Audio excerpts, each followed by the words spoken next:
أعوذ بالله من الشيطان الرجيم بسم الله الرحمن الرحيم الحمد لله رب العالمين اللهم صل على سيدنا مولانا محمد النبي الأمي وعلى آله وبارك وسلم علیہ. اب مسجد کے آداب اور مسجد میں نماز پڑھنا، آنا جانا اور وہاں کس طرح سے داخل ہونا چاہیے، کیا کیا عمل مسجد کے لیے ضروری ہیں، رہتے ہوئے کن کن سے اجتناب کرنا چاہیے، اس کے متعلق بات کر رہے تھے. ایک ہم نے پہلی نشست کی ہے، اب دوسری نشست اس کے ساتھ کرتے ہیں. تو عثمان رضی اللہ تعالیٰ عنہ کا بیان ہے، انہوں نے رسول اللہ صلی اللہ علیہ وسلم کو فرماتے سنا، جس شخص نے اللہ تعالیٰ کی رضا جوئی کے لیے مسجد بنائی، اللہ تعالیٰ اس کا گھر جنت میں بنا دے گا. اسی طرح حضور پاک صلی اللہ علیہ وسلم سے روایت ہے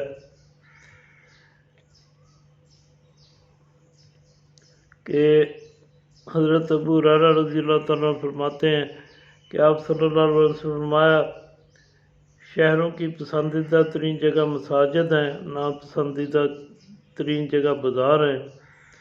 حضرت انس بن مالک رضی اللہ تعالیٰ سے روایت ہے، ہم نے رسول اللہ صلی اللہ علیہ وسلم کے ساتھ مسجد میں بیٹھے ہوئے تھے کہ اچانک ایک اعرابی آیا، اس نے کھڑا ہو کر مسجد میں پیشاب کرنا شروع کر دیا. حضور پاک صلی اللہ علیہ وسلم نے صحابہ کرام کو روکا، جو اس کو مارنے کے لیے تیار ہو گئے، یعنی اس کو کہ یہ برا کام کر رہا ہے، مارنے سے مطلب کہ اسے پٹائی کرنے کے لیے. تو حضور پاک صلی اللہ علیہ وسلم فرمایا، ٹھہر جاؤ، اس کو پیشاب کرنے سے مت روکو، اس کو پیشاب کرنے دو. صحابہ کرام رضوان اللہ اجمعین نے چھوڑ دیا. جب اس شخص نے پیشاب کر لیا تو آپ صلی اللہ علیہ وسلم نے اس کو اپنے پاس بلایا اور ارشاد فرمایا، یہ مساجد پیشاب اور دیگر نجاست سے آلودہ کیے جانے والی جگہ نہیں ہے، یہ اللہ تعالیٰ کے ذکر، نماز اور تلاوت قرآن کے لیے ہیں. پھر صحابہ میں سے ایک آدمی کو فرمایا کہ پانی کا ڈول لاؤ اور بھر کے اس کے اوپر بہا دو. عائشہ رضی اللہ تعالیٰ فرماتی ہیں، رسول اللہ صلی اللہ علیہ وسلم نے محلوں میں مسجد بنانے اور صاف ستھرا اور خوشبودار رکھنے کا حکم فرمایا ہے. حضرت انس رضی اللہ تعالیٰ سے روایت ہے، رسول اللہ صلی اللہ علیہ وسلم فرمایا، میری امت کے اجر و ثواب میرے سامنے پیش کیے گئے، حتیٰ کہ اس تنکے کا ثواب بھی لایا گیا جسے آدمی مسجد سے اٹھا کر باہر پھینکتا ہے، اور میرے سامنے میری امت کے گناہ پیش کیے گئے. بس میں نے اس سے بڑا گناہ نہیں دیکھا کہ ایک آدمی کو قرآن مجید کی کوئی صورت یا کوئی آیت عطا کی جائے پھر اسے بلا دے. یعنی یہ بہت بڑا گناہ ہے کہ آدمی قرآن پاک کے شوق میں حفظ کرے پھر اس کو بھول جائے، تو یہ بہت ہی بڑا گناہ ہے. اللہ تعالیٰ معاف کرے، اس کی بہت سخت سزا ہے. حضرت ابو ہریرہ رضی اللہ تعالیٰ سے روایت ہے کہ رسول اللہ صلی اللہ علیہ وسلم فرمایا، جب تم جنت کے باغوں سے گزرو تو چل لیا کرو. میں نے عرض کیا، یا رسول اللہ صلی اللہ علیہ وسلم، جنت کے باغ کیا ہیں؟ آپ صلی اللہ علیہ وسلم فرمایا، مساجد. میں نے عرض کیا، یا رسول اللہ صلی اللہ علیہ وسلم، چلنے سے کیا مراد ہے؟ تو آپ صلی اللہ علیہ وسلم فرمایا، سبحان اللہ والحمد للہ ولا الہ الا اللہ واللہ اکبر. یعنی مسجد میں جا کے یہ کلمات پڑھ لیا کرو تو سمجھو کہ جنت کی چراغ گاہوں میں سے جا کے تم چرو گے. حضرت ابو سعید رضی اللہ تعالیٰ عنہ کا بیان ہے، ایک سیاہ رنگ کی عورت مسجد میں جھاڑو دیا کرتی تھی، وہ رات کو فوت ہو گئی. جب صبح ہوئی تو رسول اللہ صلی اللہ علیہ وسلم کو اس کے متعلق بتایا گیا. آپ صلی اللہ علیہ وسلم فرمایا، تم نے مجھے پہلے کیوں اطلاع نہیں دی؟ تو پھر آپ خود اس کی قبر کے اوپر گئے، یعنی میں اس کا جنازہ پڑھاتا، تو آپ صلی اللہ علیہ وسلم اس کی قبر کے تشریف لے گئے، اس کی قبر پر کھڑے ہو کر تکبیر کہی. جب وہ صحابہ کرام آپ صلی اللہ علیہ وسلم کے پیچھے تھے، آپ صلی اللہ علیہ وسلم نے اس کے لیے دعا فرمائی، پھر واپس تشریف لے کے آئے. حضرت صاحب بن یزید رضی اللہ تعالیٰ عنہ بیان کرتے ہیں، میں مسجد میں کھڑا تھا کہ ایک آدمی نے مجھے کنکر ماری. میں نے نظر اٹھا کر دیکھا تو وہ حضرت عمر بن خطاب تھے. فرمایا، جاؤ ان دو آدمیوں کو میرے پاس لاؤ. میں دونوں کو لے آیا. آپ رضی اللہ تعالیٰ عنہ نے فرمایا، تم دونوں کون ہو یا کہاں کے رہنے والے ہو؟ تو ان دونوں نے کہا، اہل طائف سے ہیں. حضرت عمر رضی اللہ تعالیٰ نے فرمایا، اگر تم شہر مدینہ کے رہنے والے ہوتے تو میں تم دونوں کو سزا دیتا۔ تم رسول اللہ صلی اللہ علیہ وسلم کی مسجد میں آواز بلند کرتے ہو۔ کتنی سخت وعید ہے، خاموشی اختیار کرنا، اور اس میں جو ہے وہ بالکل یعنی اشارے کرائے سے بات کی جائے کہ ضرورت ہو، ورنہ فضول بات کی نہ جائے، صرف اپنے ذکر و اذکار میں مشغول رہ جائے، فارغ ہو تو پھر مسجد سے باہر آ جائے۔ اسی طرح حضور پاک صلی اللہ علیہ وسلم حضرت ابو امامہ رضی اللہ تعالیٰ سے روایت ہے کہ حضور نبی کریم صلی اللہ علیہ وسلم فرمایا، جو شخص وضو کرے پھر مسجد میں پہنچ کر نماز فجر سے پہلے 2 رکعت نماز پڑھے اور نماز فجر تک بیٹھا رہے، اس کی اس دن کی نماز ابرار یعنی نیک لوگوں کی نماز کے طور پر لکھی جاتی ہے اور اسے رحمان کے وفد میں شمار کیا جاتا ہے۔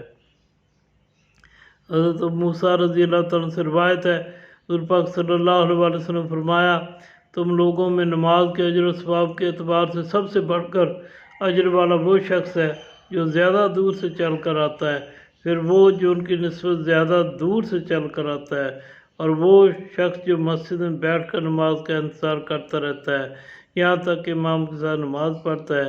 اجر کے اعتبار سے اس شخص سے بہت بڑھ کر ہے کہ بڑھ کر اجر کا حامل ہے جو نماز پڑھ کر یعنی گھر چلا جائے اور سو جائے، اس سے زیادہ اجر والے یہ لوگ ہیں۔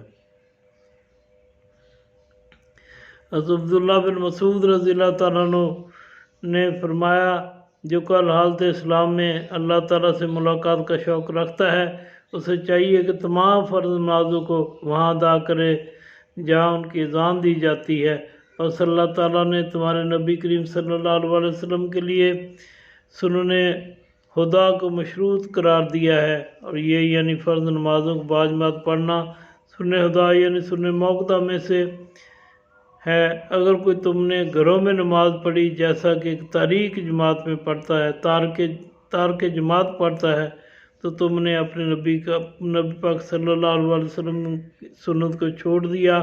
اگر تم نے اپنے نبی پاک صلی اللہ علیہ وسلم کی سنت چھوڑ دی تو تم گمراہ ہو جاؤ گے۔ جو شخص اچھی طرح وضو کر کے مساجد میں جانے کا قصد کرے تو بے شک اللہ تعالیٰ اس کے ہر قدم کے بدلے میں ایک نیکی عطا فرماتا ہے، ایک درجہ بلند کرتا ہے اور ایک گناہ مٹا دیتا ہے۔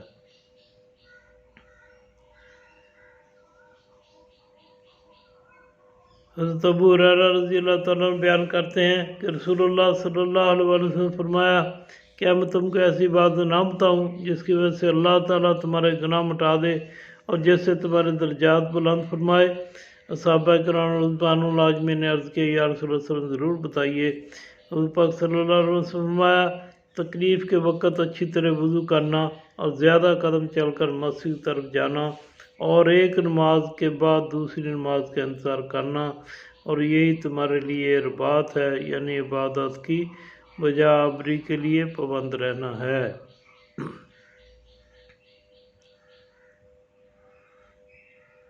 حضرت جابر بن عبداللہ رضی اللہ تعالیٰ عنہ بیان کرتے ہیں کہ مسجد کے نزدیک کچھ جگہ خالی ہوئی تو بنو سلمہ نے ارادہ کیا کہ مسجد کے قریب منتقل ہو جائیں۔ رسول اللہ صلی اللہ علیہ وسلم تک جب یہ خبر پہنچی تو آپ صلی اللہ علیہ وسلم فرمایا، مجھے یہ خبر ملی ہے کہ تم مسجد کے قریب منتقل ہونا چاہتے ہو۔ انہوں نے عرض کیا، جی ہاں یا رسول اللہ صلی اللہ علیہ وسلم، ہمارا یہی ارادہ ہے۔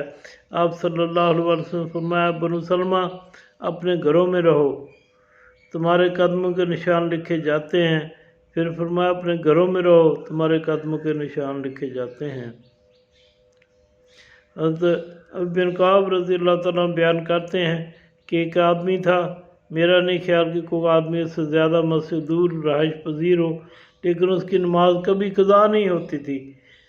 ابی بن کعب فرماتے ہیں کہ ان سے کہا گیا، جب میں نے اسے کہا کہ یعنی کوئی گدھا خرید لو اس کے اوپر سوار ہو کر اندھیرے میں دھوپ میں آسانی سے آ سکو، تو اس نے کہا مجھے یہ بات پسند نہیں ہے کہ میرا مسجد کے قریب گھر ہو، بلکہ میں چاہتا ہوں دور ہو تاکہ پیدل چل کر مسجد میں آؤں، پھر چل کر پیدل اپنے گھر کی طرف لوٹ کر جاؤں۔ اس پر کہ رسول اللہ صلی اللہ علیہ وسلم نے فرمایا، تمام لوگ